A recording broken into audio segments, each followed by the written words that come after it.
If you got people that are putting out stuff that is inaccurate, then they should be banned. They should Mhm. not be back there. Now, if you're going to be back there, then be professional about it. You know, if you got to interview a guy something, then you have your camera person right there with you. You walk right up to him, get that interview, do it. Boom, you're out of there. Leave the guy alone. Move on to the next guy. Don't be all up in catering, trying to eat and mingle and hang out with all the talent. You know, that's not good.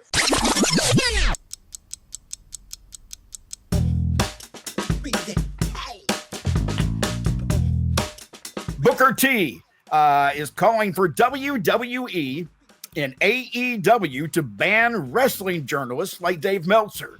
I was going to bring this up on the last show, and we didn't have time, but Booker T just doesn't think that they belong in the locker room after the shows or even before because he feels they are hurting the business. Is there not some truth in that, Bill? It depends what they're, both companies, AEW and WWE, now have an aftermath press conference on the big shows. There's nothing wrong with that. But I think the journalists need to ask, like Mac, you asked me a long time ago when Cody was with AEW. What was the question you asked? I asked during the press conference. I asked if we would see the third and final rubber match between Nick Aldis and Cody in AEW. And the reaction immediately was, wow, that's from left field, because I wasn't playing the game that they wanted me to play. I was asking a legitimate question. And I think that's what Booker T is trying to get to. And I think that's what you're saying too, Bill, is that the journalists that are in there need to be journalists who are asking questions. They don't need to be everyday marks who are just trying to get something for their website. I mean, I understand everybody wanting that, but at some point, who are the pros and who are not? Yeah, well, Dave, you cannot count out Dave Meltzer from being a pro. He writes differently than I do. He reports differently than I do. But he has become a name in the wrestlers. Oh, hey, do you see Meltzer? Do you see Meltzer? So maybe he said something about NXT or about Booker that riled Booker up. I don't know. I don't know why he said that. Teddy, what is the thought of people? You're in the back and you're around the boys, and you get people like Dave Meltzer out there leaving stories that a lot of times aren't accurate. If you got people that are putting out stuff that is inaccurate, then they should be banned. They should not be back there. Now, if you're going to be back there, then be professional about it. You know, if you got to interview a guy something, then you have your camera person right there with you. You walk right up to him, get that interview, do it. Boom, you're out of there. Leave the guy alone. Move on to the next guy. Don't be all up in catering, trying to eat and mingle and hang out with all the talent. You know, that's not good. Just or leave the camera bag on the floor. Yeah, just go get your interviews and get on out of there. So I certainly agree, if there's somebody back there doing an interview and then they come out and put something out that's not true, that's bad. Like I said, I never met this guy a day in my life, so I have no idea even who he is. I think Dave, sometimes the business thinks that he gives away too much of the business, too much of what's going on. And hypothetically, sometimes a lot of these things run through the dressing rooms, but I'd like to find out directly from Booker what this is all about. I wonder in Dave Meltzer's case when it comes to the talent in the back, and a lot of them really don't care for Meltzer when you talk to him because they don't feel like he's sharing true, accurate news. And again, I go back to the fact that if the guys are going to be in the back for these press conferences after, the premium live events, are they there to continue the work, which a lot of times it is. But then I feel like I'm being played as a viewer. I'm watching a press conference that I feel like they're picking people who are going to ask them ridiculous questions or questions that continue the storyline. So they're not asking a real question. They're asking a kind of show question. I agree with Booker. I don't think that needs to happen in the back. But they need to be more professional. They should do it just like they do football. Soon as the second half ends right there, the coach comes right off the field, the announcer's right there to catch him. Hey, coach, You're having a rough time out there. What's your plan when you're on your way back? Coach says what he's going to do. All right, we'll see you in the next half. Boom, you're out. Now you got the quarterback coming in. Hey, man, you're throwing a great ball out there tonight. How'd you feel? Let him say, well, my team's behind me. We're doing the right things, and But they don't let us do that, Teddy. They don't let the wrestling journalists do it. I think what happens at the wrestling press conferences that they're holding is yes, they may pick people that are going to ask the right questions, but B, there are people that ask Triple H when he's sitting there real logical business questions, and Meltzer has done that in the past too. Well, yes.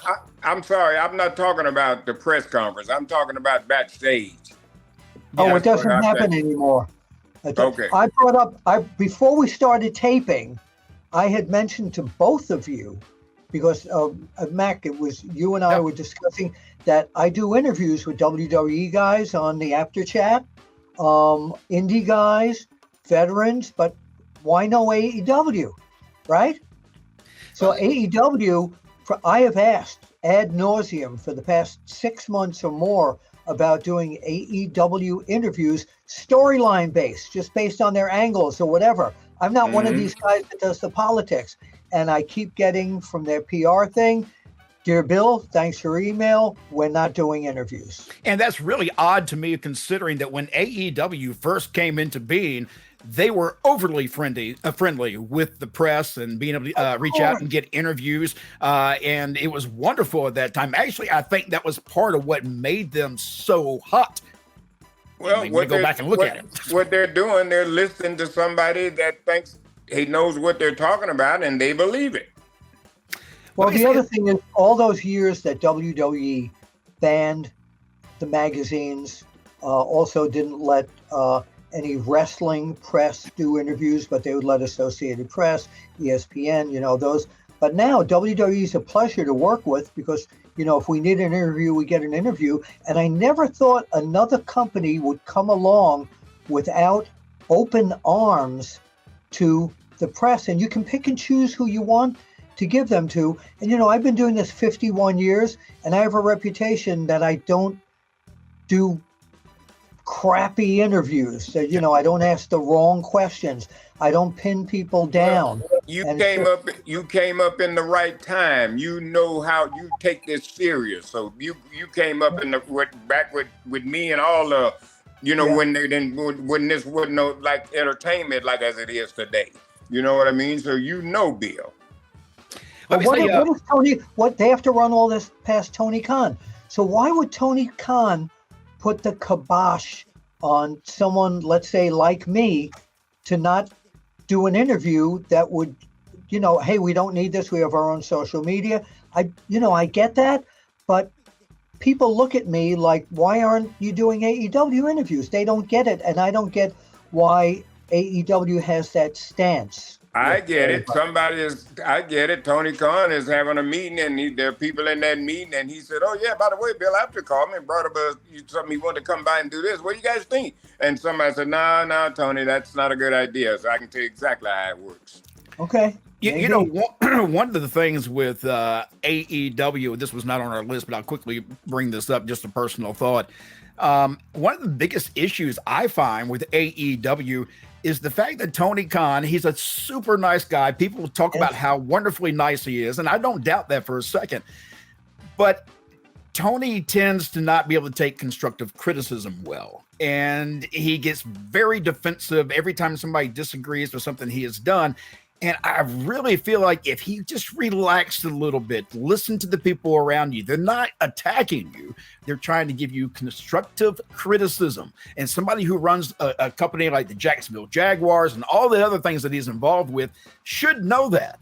And I'm just surprised by that, because I think even recently he started tweeting some things and got mad at people and took it out on the, the Twitter or the X. And I just can't imagine Vince McMahon ever getting upset by somebody and going online and going, oh, you son of a language. Vince ignored that. To Vince, there was no matter what the competition was, he didn't acknowledge them. There is no competition. Stay focused on yourself. That's how we always looked at it in radio. But with AEW, that was WCW during the height of that. But with AEW, they're acknowledging what what WWE is doing, so to say. Keep your own house. You don't have to acknowledge the other people.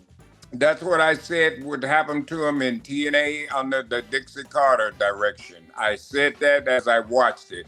Everybody's over there worried about what Vince is doing. Okay, Right. Vince ain't studying him. Vince is moving right along. So instead of them trying to build their own stuff, build their own brand, and build their own stars, they so worried about Vince, that's why they didn't succeed. Yep. We are running out of time, and I still got a couple of things I want to bring up quickly. This was brought up by I'm angry. Sportskeeda. AEW, you got to let me in and do some interviews. What the heck? Yeah. All right. This question came from Sportskeeda, and it was something of interest, and I'm curious what you two think. Who is the most beautiful woman in wrestling history?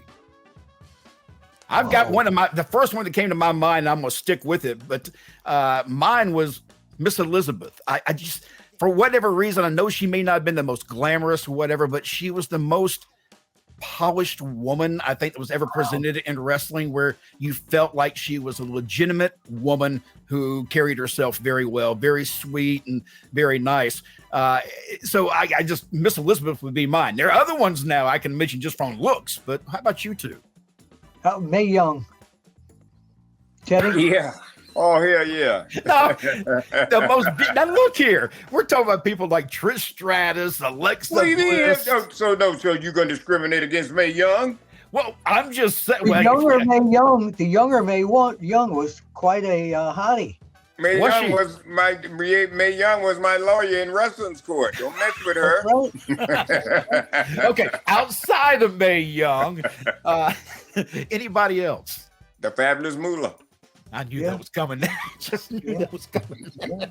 I knew that too. You're going to get us in trouble because I have a whole list of them. But like we used to do in the magazines, if we put over somebody as being that the most, we did a poll in the magazine one time, who was wrestling's hottest, whatever. And other than the number one person, I got calls from every one of those women. How could so I'm Now look here, Bill. Throw a set of balls and just give a couple of names. No, I tried. I'm not the Miz. Okay, with the balls You don't have thing, the tiny balls, yeah. I have nothing to. Actually, does it have to be someone who competed in the ring? No, it's just in wrestling in general. The question they had was, who is the most beautiful woman in wrestling history? There was a secretary that worked for Jim Crockett that was absolutely Nice. Got to be on TV. Okay, let's go to another question. Let's not. Hey, Bill knows this lady. Let's not forget about Joyce Grable. Oh, Joyce Grable. We just lost her when she was young. I met her first in 1971 at Madison Square Garden. Yeah. Did the first interview and pictures with her. She was gorgeous. She really was.